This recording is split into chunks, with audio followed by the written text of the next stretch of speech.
What's going on, guys? It's Sleeves Mike of Raw Dog Sports, and I am back for day 14 of 32 on mock drafts. So that means day 14.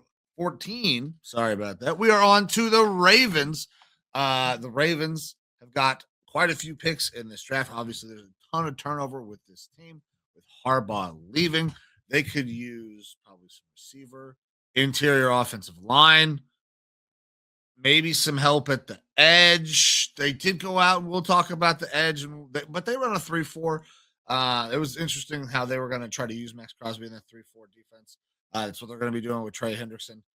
So we'll talk about maybe some guys that fit into those spots for them as well. But with that, guys, I just want to say thank you if you've been tuning into these. Appreciate you very much. If you don't mind, go ahead and hit that subscribe button down below while you are here. If you've watched any of these mock drafts, I appreciate it. If you haven't watched them all, go back, check out the playlist that will have all of them. But without further ado, let's get into the mock. So we've got Ravens on the board, pick 14, 7 rounds, PFF big board. None of this stuff changed because we want everything to remain the same. And let's get into it. Fernando Mendoza goes at the top. Let's see what happened. Fernando Mendoza at the top. Jeremiah Love 2. Sonny Styles 3. Arvell Reese 4. Francis Maninoa 5. Mansour Delane 6. That's a fucking weird move for the Browns. David Bailey 7. Ruben Bain 8. Caleb Downs 9. Dylan Theinman 6. Dylan Theinman 10. Carnell Tate 11, Spencer Fano 12, Monroe Freeling at 13. So Spencer Fano gone. Where do we go? Well, Ione Vega is sitting right here. Guard is a top need. And if you have seen any of these, or if you have ever heard me talk about Vega Ione on Raw Dog Sports, and I always fucking do that. I always call him Ione Vega instead of Vega Ione. I love this kid. I think he's the best lineman in this draft. He is an absolute dog. Now, PFF gives him a better pass block grade. He's very good pass blocking. Yes. I also think he's pretty damn good in the run blocking game as well. This is a guy that can play either side, set it, forget it, guard. As soon as you draft him, he starts day one. The Ravens could use that. Why not do it? Let's go Vega Ione at pick number 14. Sure, Ravens fans will very much enjoy getting that there. Now, edge right here is available. Zion Young at 45. Jacob Rodriguez could be a fun little inside linebacker in that 3-4. Already gone guard. Got R. Mason Thomas sitting right there. Ooh, man. So it gets a little dicey in here. Wide receiver says is a big need. At this point, I can get it a Surratt a little later on. I can get a Ted Hurst a little later on, maybe at 80. Love Ted Hurst. So at this point, I think I'm going to look at maybe edge. Zion Young is an interesting prospect. Outside the tackle, typically like a 4-3 guy. Can he stand up and play a little edge? Or I don't know if you could play him as a 3-4 end. Maybe. I just don't know that he's stout enough for that. Good against the run, though.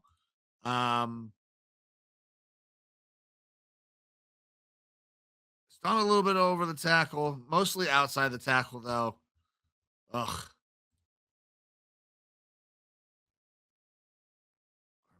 Thomas. There's a little bit more of that 3-4. Man, you know what? This is the right choice. We're going to go with R. Mason Thomas here, improve the edge, and get a guy that I think can stand up maybe a little bit better than Zion Young. So we'll go with R. Mason Thomas there at 45. Now, sliding on down to pick number 80. They've already kind of gone in and addressed the safety spot. Let's talk about what they have done. Obviously, the big news, Max Crosby was supposed to be traded there for 2 first-round picks. That did not happen. That's why I got the pick at 14 for the Ravens in this mock draft. They go out, they sign Trey Hendrickson right afterward. A bullshit move, in my opinion. The Ravens completely screwed over Max Crosby and the Raiders and completely just squelched on the deal. But So the Ravens have added Trey Hendrickson. They also go out, they add Jalen Hawkins to a 2-year deal. He's going to probably be their number 3 safety behind Kyle Hamilton and Malachi Starks. They retain Tyler Huntley. They go out and sign a guard in Simpson. It does not prevent them from taking a guard, in my opinion, at all. They resign Chidobe Awuzie. They bring in another guard in terms of backup, I would say, in Javon Wynn. Durham Smythe comes in at tight end. That's just depth. And then Danny Pinter on a 1-year deal is just kind of additionally trying to replace Tyler Linderbaum, which he's not going to be able to do. So we can continue to look interior offensive line here. We got a Connor Liu. We got a Sam Hecht sitting right here.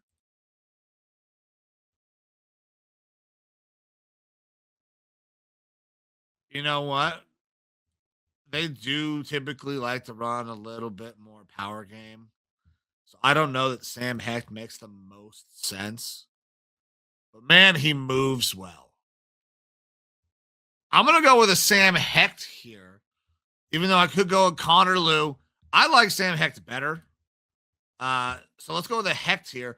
Fill a need and also re- prepare to go and replace Linderbaum. And I don't know if you want to put everything on Danny Pinter to be your starter. So let's go with the Sam Hecht here. Moving on to 115. So far we've gone guard, edge, guard, edge, center, and Sam Hecht. Wide receiver still a need at this point.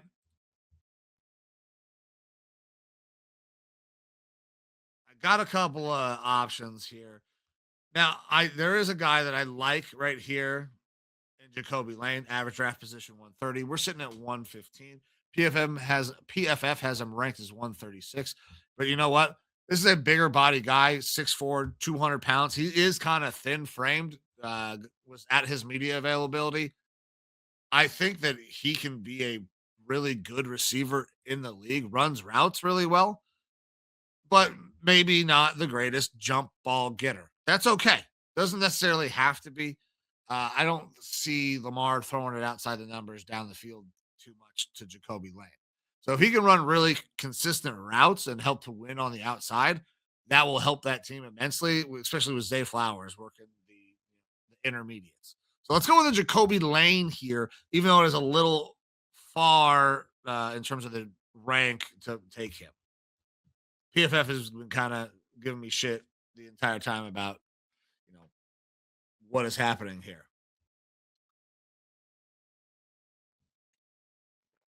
All right. Moving on to the next pick. So we got guard, edge, center, wide receiver. A lot of offensive help. We could look to corner here. Got an Ephesians Prysock right there. Thaddeus Dixon. I have taken Thaddeus Dixon in so many drafts, and I have other spots where I could take a Thaddeus Dixon here. I mean, 6'4", 195. You love the measurables. The fact that he's going to have a Marlon Humphrey and Wiggins to learn from, not going to be required to come in and play a lot right away. You love the measurables, and you think, man, what can we get out of this guy down the road? Let's take a shot on some measurables here. 6'4", 195 at the corner spot. Ephesians Prysock going at 154 to the Ravens. And quickly back on the clock at 162.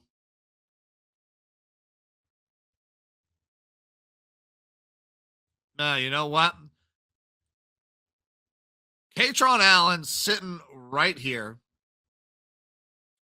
Didn't necessarily catch a ton out of the backfield, but a more shiftier type of back, a little different style of back than what they have in Derrick Henry, I'd say.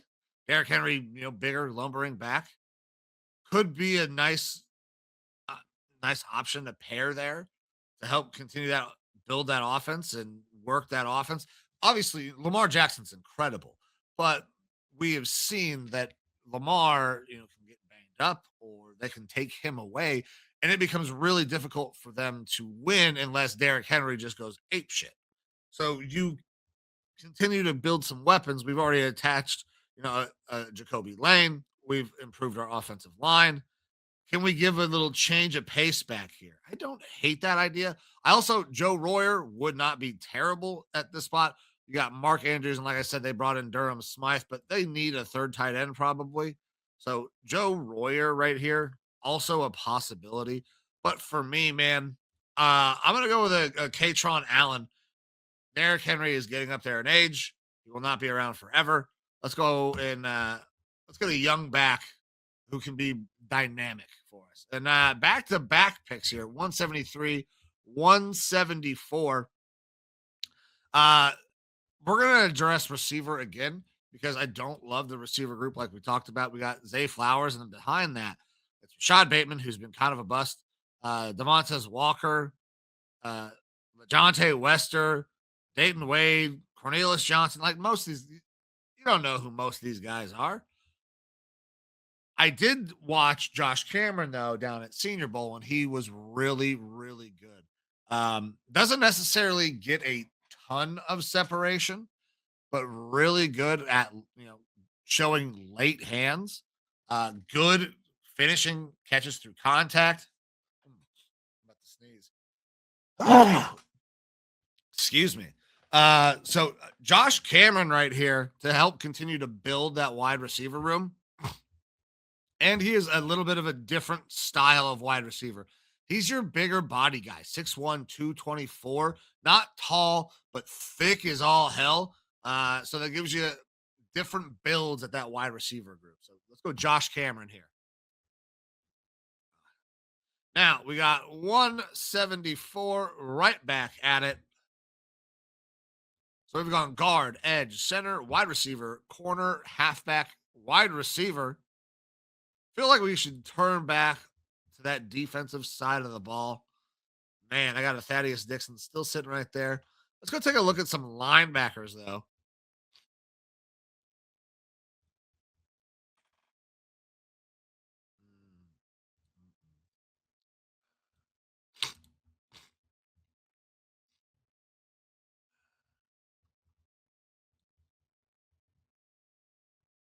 Okay, so I could probably do one of these guys later, and a Harold Perkins or an Eric Gentry, one of those tweener guys that can be a 3-4 edge. So I'm not going to do that right now. God, there's just so many picks for this team in this draft. Excuse me. Sneeze knocked something loose. All right. There's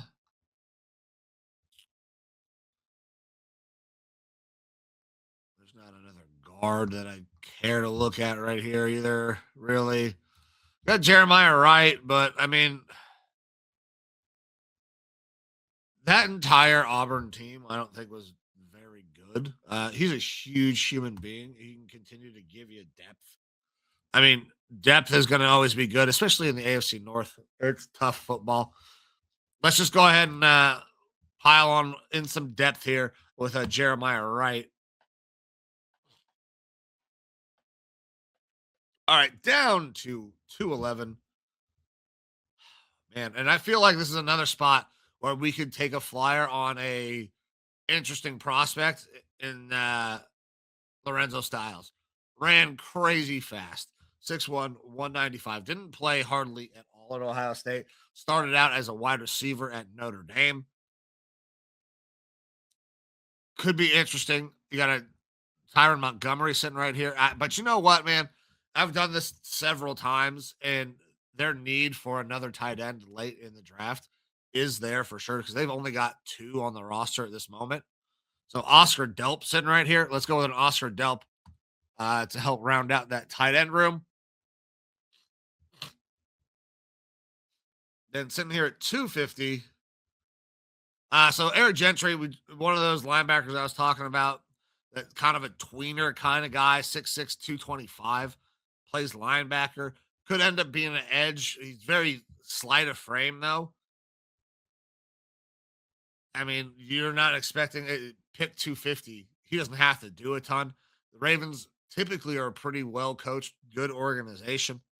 and they're running a 3-4. So this is where you can take a shot. So let's go Eric Gentry here out of South Carolina, not South Carolina, out of USC.